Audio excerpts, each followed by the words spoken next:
नमस्कार साथियों, आज अपन पढ़ेंगे यहाँ जापान की डाइट के बारे में। जापान की जो संसद है उसके बारे में पढ़ेंगे। तो दो सदन है इसके, प्रतिनिधि सदन और दूसरा है शासन सदन। जिस प्रकार भारत में संसद, जैसे भारत के संदर्भ में अपन बात करते हैं कि संसद के दो सदन है, लोकसभा राज्यसभा, उसी प्रकार जो है जापान की जो डाइट है यानी कि जो वहाँ की संसद उसको डाइट कहा जाता है। उसके जो सदन है, पहला है प्रतिनिधि सदन, निम्न सदन कहा जाता है। उच्च सदन सभा सदन, जिसको उच्च सदन कहा जाता है। यहाँ हमने लिख दिया जापान की डाइट के दो सदन। प्रतिनिधि सदन की जो सदस्य संख्या है वो 480 है और सभा सदन के सदस्यों की संख्या है वो 242 सदस्य है। इसका जो उम्मीदवार है प्रतिनिधि सभा के वो चुनाव लड़ रहे हैं, उसकी उम्र 25 वर्ष होनी चाहिए और सभा सदन की अगर वो चुनाव लड़ रहा है तो उसकी उम्र जो है 30 वर्ष होनी चाहिए। एक क्रम में की डाइट की सदस्यों के बारे में लिखा है। तो सबसे पहले तो जो डाइट के जो सदन है उनके बारे में अपन यहाँ पढ़ते हैं। तो आपको जैसे मान लीजिए परीक्षा में जापान की संसद के बारे में पूछा जाता तो डाइट द्विसदनात्मक यहाँ व्यवस्थापिका है, जिसके प्रथम सदन को प्रतिनिधि सदन कहा गया है और जो उच्च सदन है उसको सभासद सदन कहा गया है। डाइट राज्य का सर्वोच्च अंग होगी तथा यही राज्य की एकमात्र कानून बनाने वाली संस्था होगी। यानी कि जो डाइट है वो देश की सर्वोच्च संस्था है और कानून बनाने में भी उसको सर्वोच्च स्थान प्राप्त है। जापान ने संसदीय प्रणाली की शासन व्यवस्था को अंगीकार किया है। इसमें कार्यपालिका और व्यवस्थापिका एक दूसरे से उस भांति स्वतंत्र नहीं है जिस भांति अध्यक्षात्मक शासन व्यवस्था में एक दूसरे से पृथक होते हैं। यानी कि दोनों का अंतर संबंध यहाँ बताया गया है, कार्यपालिका का और व्यवस्थापिका का। जापान में डाइट संसदीय प्रणाली का आधार स्तंभ है। उसे राज्य की सर्वोच्च विधायी शक्ति से विभूषित किया गया है कि राज्य की सर्वोच्च विधायी शक्ति जापान की डाइट में निहित बताई गई है। जनता की संप्रभुता के सिद्धांत का अनुसरण करते हुए नवीन संविधान ने डाइट को शासन का एकमात्र विधायी अंग घोषित किया है। यानी कि जो जापान का नया संविधान बना तो उसमें जो है सर्वोच्च अंग के रूप में इसको परिभाषित किया गया जापान की डाइट को। तो जापान की राष्ट्रीय संसद एक द्विसदनात्मक व्यवस्थापिका है जिसे डाइट कहा जाता है। जिसे दोनों सूत्रों के बारे में मैंने यहाँ लिख दिया है आपके सामने। यह मेजी संविधान की शाही डाइट की उत्तराधिकारी है। जापान की डाइट एशिया की प्राचीनतम संसद है। यानी इसको एशिया की जो है सबसे प्राचीन संसद का दर्जा प्राप्त है, जो 1890 से निरंतर चली आ रही है। द्वितीय महायुद्ध के बाद जापान का जो संविधान बना उसमें संसद का द्विसदनात्मक रूप बने रहने दिया गया, लेकिन शक्तियों और संगठन की दृष्टि से यह रूप पूर्ववर्ती रूप से भिन्न रखा गया है। यानी कि जो है पहले रूप से दूसरे रूप को भिन्न रखा गया और इसके दो सदन, प्रतिनिधि सदन और सभा सदन रखे गए। संविधान के अनुसार नई डाइट राज्य की सर्वोच्च शक्ति का सर्वोच्च अंग है। संविधान के अनुच्छेद 41 में कहा गया कि डाइट राज्य की शक्ति का सर्वोच्च अंग होगा और राज्य का एकमात्र विधि निर्माण करने वाला अंग होगा। यानी कि तो राज्य के विधि निर्माण यानी कि कानून व्यवस्था बनेगी, उसका निर्माण जो जापान की डाइट के द्वारा किया जाएगा। डाइट पूर्णतया प्रतिनिधात्मक तथा लोकतंत्रात्मक संसद है। यद्यपि डाइट राज्य की शक्ति का सर्वोच्च अंग है। यानी कि जो डाइट है वो राज्य की शक्ति का जो है सर्वोच्च अंग, जितने भी काम काजों के विधि निर्माण संबंधी उन कार्यों को जापान की डाइट करेगी। परंतु वह इंग्लैंड की संसद के समान प्रभुत्व संपन्न व्यवस्थापिका नहीं है। डाइट के कार्यों का न्यायिक पुनर्निरीक्षण हो सकता है, अतः इसकी स्थिति अमेरिकी कांग्रेस या भारतीय संसद के अधिक समीप है। यानी कि जो जापान की जो डाइट के द्वारा जैसे मान लीजिए कोई कानून बनता है तो उनका न्यायिक पुनर्निरीक्षण यानी कि उन पर दोबारा अवलोकन यानी कि दोबारा उनकी जांच पड़ताल की जा सकती है। यानी कि जापान के जो संविधान में न्यायिक पुनर्विलोकन की व्यवस्था पाई जाती है, जिस प्रकार से अमेरिका के संविधान में पाई जाती है। अब डाइट का संगठन हम देखते हैं कि नवीन संविधान के अंतर्गत जापान संसद डाइट द्विसदनात्मक प्रतिनिधि सदन और मुख्य सदन। सबसे पहले अपन पढ़ते हैं प्रतिनिधि सदन के बारे में। इसको निम्न सदन कहा गया है। सदस्य संख्या इसकी 480 है। आपको परीक्षा की दृष्टि से पूछा जा सकता है सदस्य संख्या, तो आपको 480 सदस्य संख्या इसमें लिखनी है। जापान में प्रतिनिधि सदन के सदस्यों की संख्या और उनके चुनाव की पद्धति के संबंध में समय समय पर परिवर्तन होते रहते हैं। यानी कि जो ये सदस्य संख्या है वो समय समय पर बदलती रहती है। वर्तमान में प्रतिनिधि सदन के सदस्यों की संख्या 480 है। 480 में से 300 सदस्यों के चुनाव एकल संक्रमणीय चुनाव क्षेत्र और बहुमत प्रणाली के आधार पर होते हैं, यानी कि 480 जो सदस्य हैं उनमें से 400 सदस्यों के जो चुनाव हैं, 300 सदस्यों के जो चुनाव हैं वो एकल संक्रमणीय एकल सदस्य चुनाव क्षेत्र और बहुमत प्रणाली के आधार पर होते हैं। लेकिन शेष 180 सीटों के चुनाव आनुपातिक प्रतिनिधित्व की सूची प्रणाली के आधार पर होते हैं, यानी कि जो 480 में से 300 सीटों के अलग आधार पर और 180 सीटों के ऊपर जो चुनाव होंगे वो एकल संक्रमणीय 180 सीटों के चुनाव आनुपातिक प्रतिनिधित्व की सूची प्रणाली के आधार पर होते हैं। इस पद्धति में उम्मीदवारों को नहीं अपितु राजनीतिक दलों और उनकी सूचियों को मत दिए जाते हैं, यानी कि उम्मीदवारों को वोट नहीं देकर राजनीतिक दल और उनकी जो सूचियां हैं उनको वोट दिए जाते हैं। एवं राजनीतिक दल अपनी सूची के उम्मीदवारों को प्रतिनिधि सदन में भेजते हैं, यानी कि फिर उम्मीदवार जो है जीतकर प्रतिनिधि सदन में जाते हैं।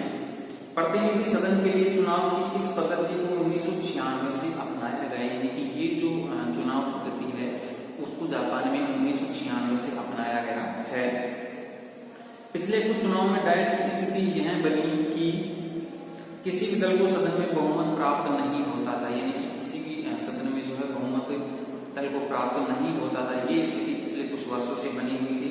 अतः जोड़ तोड़ की सरकारें बनती रही, फलतः आंशिक आनुपातिक प्रतिनिधित्व प्रणाली को अपनाया गया। इस नई पद्धति के तहत 1996 में पहली बार प्रतिनिधि सदन के चुनाव करवाए गए।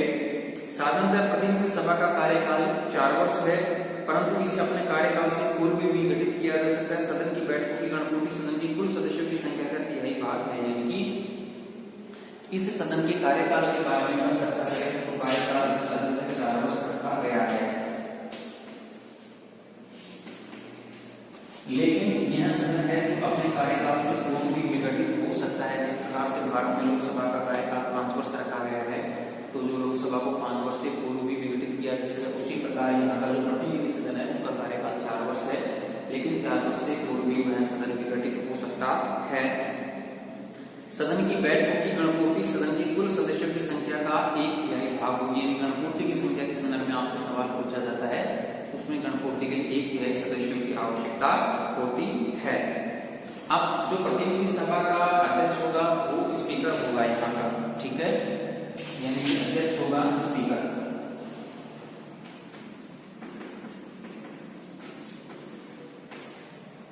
यानी कि इसका अध्यक्ष होगा वो स्पीकर कहलाएगा। स्पीकर मैंने भारत का संविधान उसमें आपको पढ़ाया, उसमें मैंने बताया है कि लोकसभा का अध्यक्ष स्पीकर कहलाएगा, यहाँ अध्यक्ष है तो प्रतिनिधि सभा का स्पीकर कहलाएगा। अपने कार्यकाल के आरंभ में प्रतिनिधि सभा स्वयं अपने स्पीकर का निर्वाचन करती है, यानी कि जब कार्यकाल शुरू होता है नई प्रतिनिधि सभा का, तो सदस्यों में से स्पीकर का चुनाव यहाँ किया जाता है। स्पीकर का कार्यकाल सदन के कार्यकाल के बराबर होता है, यानी कि जब तक सदन चलेगा तब तक स्पीकर अपने पद पर बना रहेगा। स्पीकर का पद पर्याप्त प्रतिष्ठा तथा महत्व का पद है। वह सदन का प्रधान प्रवक्ता है। वह सदन के सभापति के रूप में सामान्य तथा विशेष शक्तियों तथा अधिकारों का प्रयोग करता है।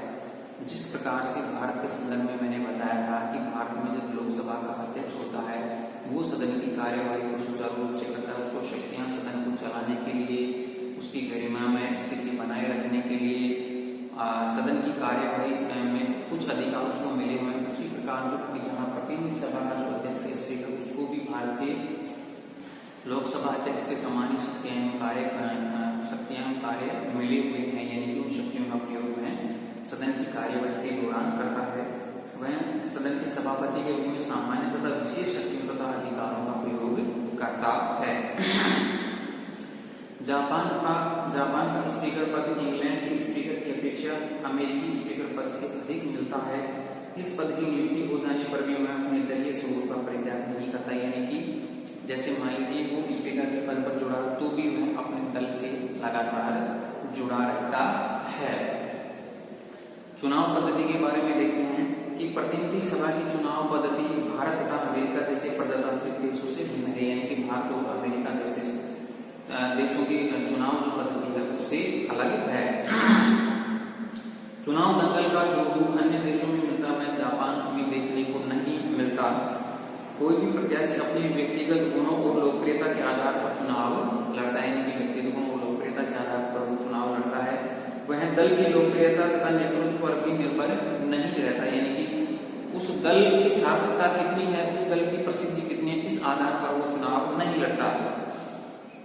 उसे चुनाव संबंधी कानूनों का बहुत कड़ाई से पालन करना पड़ता है, यानी कि कानून संबंधी जो कानून बने हुए हैं उनका बहुत ही कड़ाई से उसका पालन करना उसको पड़ता है। अहर्ताएं यानी कि सदस्य की आयु कम से कम 25 वर्ष होनी चाहिए। यहाँ मैंने 25 वर्ष, यानी कि प्रतिनिधि सभा का जो सदस्य चुनाव लड़ेगा उसकी जो मिनिमम एज है वो 25 वर्ष होनी ही चाहिए। केवल जनरल नागरिक ही प्रतिनिधि सभा के सदस्य हो सकते हैं। वेतन के बारे में बात करते हैं तो जो डाइट के सदस्य को 78,000 येन प्रति मास वेतन मिलते हैं, जो जापान की मुद्रा है येन है। तो जो सदस्यों को वेतन मिलता है वो येन के रूप में मिलता है, जापान की मुद्रा के रूप में। तो 78,000 येन उनको जो है वेतन, मासिक वेतन मिलता है। इसके अतिरिक्त सदस्यों को बैठक के समय प्रतिदिन का भत्ता, पत्र व्यवहार, निजी कार्य तथा यात्रा के लिए अलग खर्च मिलता है, यानी कि वेतन भत्ते जो है, यात्रा भत्ता है, वाहन सुविधाएं हैं वो उनको मिलती है। सदस्यों को डाइट में भाषण की पूर्ण स्वतंत्रता है। डाइट में दिए गए भाषण तथा मतदान के लिए सदस्यों के विरुद्ध कोई कानूनी कार्यवाही नहीं की जा सकती। जिस प्रकार भारत के संदर्भ में भी यही व्यवस्था है कि सदन में कार्यवाही में क्या किसी ने बोला, किसके विरुद्ध बोला, उसकी न्यायिक कार्यवाही नहीं हो सकती। उसी प्रकार प्रतिनिधि सभा जो सदन में उसकी कार्यवाही जब चलती है तो उसकी जो है न्यायिक कार्यवाही उसके विरुद्ध नहीं हो सकती। तो ये तो हो गया प्रतिनिधि सदन के बारे में, सदस्य संख्या 425 का कार्यकाल 425 स्पीकर। अब हम पढ़ते हैं उसका जो दूसरा सदन है, सभासद सदन, उसके बारे में हम यहाँ पढ़ते हैं कि क्या उसकी शक्तियां और कार्य प्रणाली है। हाँ, तो साथियों यहाँ पर देखते हैं सभासद सदन, इसको सदन कहा गया है। जापान के डाइट का जो द्वितीय सदन है सभासद सदन, उस सदन सदस्य संख्या मैंने यहाँ लिखी है 242 सदस्य। उम्र जो है 30 वर्ष, यानी कि जो उम्मीदवार इसका चुनाव लड़ेगा उसकी उम्र यहाँ 30 वर्ष होनी चाहिए। सभासद सदन डाइट का द्वितीय सदन है। इसके सभी सदस्य निर्वाचित होते हैं। इनके निर्वाचन में भी सभी मतदाता भाग लेते हैं जो प्रतिनिधि सभा के सदस्यों को चुनते हैं, यानी कि इसके निर्वाचन में भी सभी सदस्य भाग लेंगे जो प्रतिनिधि सभा के चुनाव में जिन्होंने भाग लिया है, प्रतिनिधि सभा के सदस्यों को चुनते हैं। इसका निर्वाचन सार्वभौमिक व्यस्त मताधिकार के आधार पर प्रत्यक्ष रूप से होता है, यानी कि सभासद सदन के जो सदस्य चुने जाएंगे उनका चुनाव प्रत्यक्ष रूप से होता है। इसमें 242 सदस्य होते हैं। इनमें से 146 सदस्य भौगोलिक आधार पर चुने जाते हैं, क्षेत्र के आधार पर चुने जाते हैं 146 सदस्य, अर्थात उन 451 निर्वाचन जिलों में से चुने जाते हैं जिनमें देश को विभाजित किया जाता और जो स्थानीय प्रशासनिक क्षेत्रों के अनुरूप होते हैं। शेष 96 सदस्य संपूर्ण राष्ट्र द्वारा आनुपातिक प्रतिनिधित्व की सूची पद्धति के आधार पर निर्वाचित किए जाते हैं, यानी कि जो 146 सदस्य हैं वो भौगोलिक आधार पर चुने जाते हैं और बाकी 96 सदस्य हैं वो आनुपातिक प्रतिनिधित्व की सूची प्रणाली के आधार पर निर्वाचित किए जाते हैं। सभासद सदन का प्रत्येक सदस्य 6 वर्ष के लिए चुना जाता है, यानी कि जिस प्रकार से भारत में जो राज्यसभा के सदस्य हैं वो 6 वर्ष के लिए चुने जाते हैं, उसी प्रकार जापान में भी सभासद सदन के जो सदस्य हैं वो 6 वर्ष के लिए चुने जाते हैं और प्रति 3 वर्ष पश्चात आधे सदस्य अवकाश ग्रहण करते हैं, यानी कि जो सभासद के सदस्य चुने जाएंगे प्रति 3 वर्ष बाद जो है आधे सदस्य अवकाश ग्रहण करेंगे, यानी रिटायर होंगे और उनके स्थान पर नए सदस्यों का निर्वाचन होता है।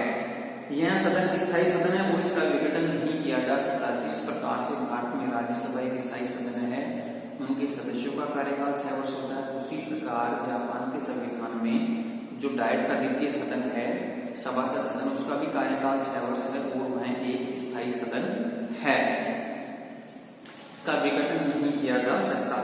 सभासद सदन के लिए निर्वाचित होने वाले प्रत्याशी की आयु कम से कम 30 वर्ष होनी चाहिए। यहाँ मैंने आयु लिखी है कि जो है 30 वर्ष होनी चाहिए। सदन की गणपूर्ति के लिए 1/3 सदस्यों की उपस्थिति आवश्यक है, यानी कि गणपूर्ति के लिए 1/3 सदस्यों का उपस्थित होना जरूरी है। सभासद सदन का भी एक अध्यक्ष होता है, वह सदन के अधिवेशन के शुरू में ही मुक्त मतदान द्वारा निर्वाचित होता है, यानी कि सभासद सदन का भी एक अध्यक्ष होता है जिसे मुक्त मतदान प्रणाली द्वारा चुना जाता है। उसका कार्यकाल उसकी सदन की सदस्यता के अनुसार निर्धारित होता है, उसका कार्यकाल जो सदन की सदस्यता के अनुसार निर्धारित होगा। तो ये तो है जापान के डाइट का प्रतिनिधि सदन और सभासद सदन का सामान्य परिचय। में से 2 नंबर का सवाल आपको किसी भी प्रकार से घुमाकर पूछा जा सकता है। अब दूसरा बिंदु यहाँ पर देखते हैं कि जो जापान की जो डाइट है उसकी शक्तियां, यहाँ डाइट की शक्तियां, यहाँ से सवाल आपको पूछा जा सकता है डाइट की शक्तियां मैंने लिखी है। सबसे नंबर पहला लिखा है विधायी शक्तियां लिखी है, नंबर 2 है कार्यपालिका शक्तियां लिखी है, नंबर 3 वित्तीय शक्तियां लिखी है, नंबर 4 न्याय शक्तियां, नंबर 5 पर निर्वाचन संबंधी शक्तियां और नंबर 6 संवैधानिक शक्तियां। यानी कि डाइट जो है देश में जापान में सर्वोच्च एक संवैधानिक संस्था माना गया, सर्वोच्च कानून निर्माण की संस्था माना गया है, देश में सर्वोच्च संस्था के रूप में जापान की डाइट को माना गया है। तो उसकी जो शक्तियां उसके संदर्भ में भी आपसे सवाल पूछा जा सकता है। तो सबसे पहले अपन बात करते हैं विधायी शक्तियों के बारे में, इनकी विधेयकों के संदर्भ में क्या शक्तियां उसको मिली हुई है। जिस प्रकार से अपन भारत के संदर्भ में बात करते हैं, लोकसभा और राज्यसभा में विधेयक प्रस्तुत की जाते हैं, फिर दूसरे सदन को भेजा जाता है, फिर उसको रोककर उस पर कार्यवाही की जाती है। उसी प्रकार जापान के संविधान में भी जो सभासद सदन है और प्रतिनिधि सदन को विधेयकों के संबंध में शक्तियां मिली हुई है। तो सबसे पहले विधायी शक्तियों के संदर्भ में अपन बात करते हैं कि संविधान के 41वें अनुच्छेद के अनुसार डाइट राज्य की शक्ति का सर्वोच्च अंग है, यानी कि सर्वोच्च अंग के रूप में डाइट को परिभाषित यहाँ किया गया है और कानून बनाने वाली एकमात्र संस्था है। साधारण विधेयक दोनों सदनों में से किसी भी सदन में आरंभ किए जा सकते हैं, यानी कि साधारण विधेयक जो किसी भी सदन में प्रस्तुत किए जा सकते हैं। यदि किसी साधारण विधेयक को प्रतिनिधि सदन पारित कर दे और सभा सदन को भेजा जाता है, यानी कि मान लीजिए किसी विधेयक को प्रतिनिधि सदन पास करके सभा सदन के पास भेजा जाता है, सभासद सदन या तो उसको पास कर देता है या उस पर 60 दिन तक कोई कार्यवाही नहीं करे, या सभा सदन को पेश करके वापस भेज दे, या लगभग 60 दिन तक उसको रोक ले, या उसको अगर पास नहीं करती है या उस विधेयक को संशोधित कर दे या रद्द कर दे। दोनों में असहयोग की स्थिति में दोनों सदनों की एक संयुक्त कॉन्फ्रेंस समिति स्थापित की जाएगी, यानी कि मान लीजिए उसको रोक लिया या उसको रद्द कर लिया तो दोनों सदनों की जो है कॉन्फ्रेंस, संयुक्त कॉन्फ्रेंस आयोजित की जाती है। समिति, कॉन्फ्रेंस समिति आयोजित स्थापित की जाती है जो विधेयक के विषय में मतभेद को दूर करने की कोशिश करती है, यानी कि उस विधेयक के ऊपर क्या मतभेद है उसको सुलझाने का कार्य वो करती है। यदि विधेयक पर इस तरह के मतभेद दूर न हो तो प्रतिनिधि दोनों सदनों के द्वारा पास समझा जाएगा। तो वह विधेयक जो है तो प्रतिनिधि सदन को उस विधेयक को दोबारा 2/3 बहुमत से पास करना पड़ेगा, यानी कि प्रतिनिधि सदन उस विधेयक को दोबारा 2/3 बहुमत से पास करेगी। उस स्थिति में विधेयक दोनों सदनों के द्वारा पास समझा जाएगा। जिस विधेयक को प्रतिनिधि सदन रद्द कर देता है उस पर सभा सदन ने तो पुनर्विचार करता है और नहीं उसे दोबारा आरंभ करता है। तो इस प्रकार जो है सभासद सदन है किसी विधेयक को 60 दिन तक वो रोक सकता है। इस प्रकार विधेयकों के संदर्भ में दोनों सदनों को शक्तियां मिली हुई हैं। नंबर 2 बात करते हैं यहाँ कार्यपालिका संबंधी शक्तियों की, यानी कि डाइट को कार्यपालिका के संदर्भ में कौन कौन सी शक्तियां मिली हुई है वो अपन यहाँ देखते हैं कि जापान में संसदीय सरकार की स्थापना की गई है। मंत्रिमंडल को संविधान के अनुच्छेद 66 के अनुसार सामूहिक रूप से डाइट के प्रति उत्तरदायी बनाया गया है, यानी कि ये अपन ने पिछले वाली क्लास में पढ़ा कि जो मंत्रिमंडल है वो सामूहिक रूप से डाइट के प्रति उत्तरदायी होगा। प्रधानमंत्री डाइट के द्वारा चुना जाएगा, अधिकतर मंत्री डाइट से ही लिए जाएंगे। अनुच्छेद 69 में लिखा है कि यदि प्रतिनिधि सदन अविश्वास प्रस्ताव पास कर दे तो सारा मंत्रिमंडल एकदम त्याग पत्र देगा, यानी कि प्रतिनिधि सदन के ऊपर अविश्वास प्रस्ताव पारित होता है तो पूरा जो मंत्रिमंडल को इस्तीफा देना पड़ेगा जब तक प्रतिनिधि सदन को 10 दिन के अंदर विघटित नहीं किया जाए, यानी कि जो प्रतिनिधि सदन उसको 10 दिन के अंदर विघटित किया जाएगा।